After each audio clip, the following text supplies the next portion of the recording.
My name is John Foubert. I'm a professor of higher education and student affairs at Oklahoma State University, and I also lead a national nonprofit organization called 1 in 4, which has worked since 1998 to end sexual violence on college campuses and in the military. How is pornography harming our society at large? From 2008 to 2011, exposure among kids under 13 to pornography went from 14% to 49%. Okay, just in those 3 years. Well, what's a big thing that happened? The ubiquity of the smartphone. There's no question that this generation has more access to pornography than anyone in human history ever. How do we describe to people why pornography and violence go together? Pornography is a recipe for rape. And I'm not saying that anytime someone uses pornography, they're going to commit rape. But what it essentially teaches people is that you're supposed to be violent when you're intimate with somebody. There was a study that came out of the University of Arkansas and NYU showing that 88% of scenes in porn movies include violence by one person towards another, usually a man towards a woman. But what I found most interesting about that research is that when someone hits another person in porn, 95% of the time they respond with either pleasure or they have no response at all. So it's teaching this generation that sex and violence are intertwined. The most interesting study I read most recently is one that did brain scans of men while they were watching pornography.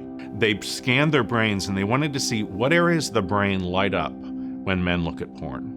It's the part of the brain that deals with objects, not people. The more we dehumanize someone, the more possible it is to commit violence against them. And that's what porn does. I study pornography as a scholar. I look at its impact.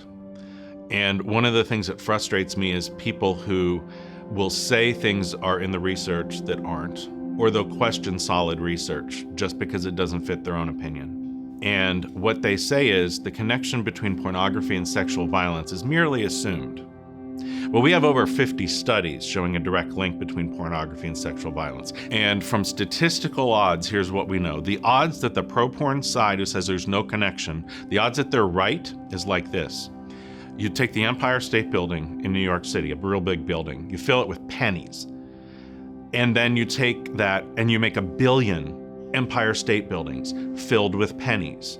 The odds that this pro-porn site is right is that you pick the right Empire State Building out of 1 billion of them, you go to the right floor and you pick out that right penny.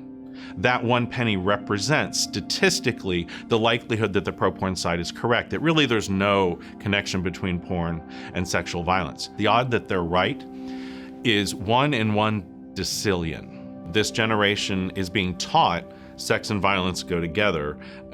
I do have hope, though, that we can unteach that. It's just we have a lot of work to do.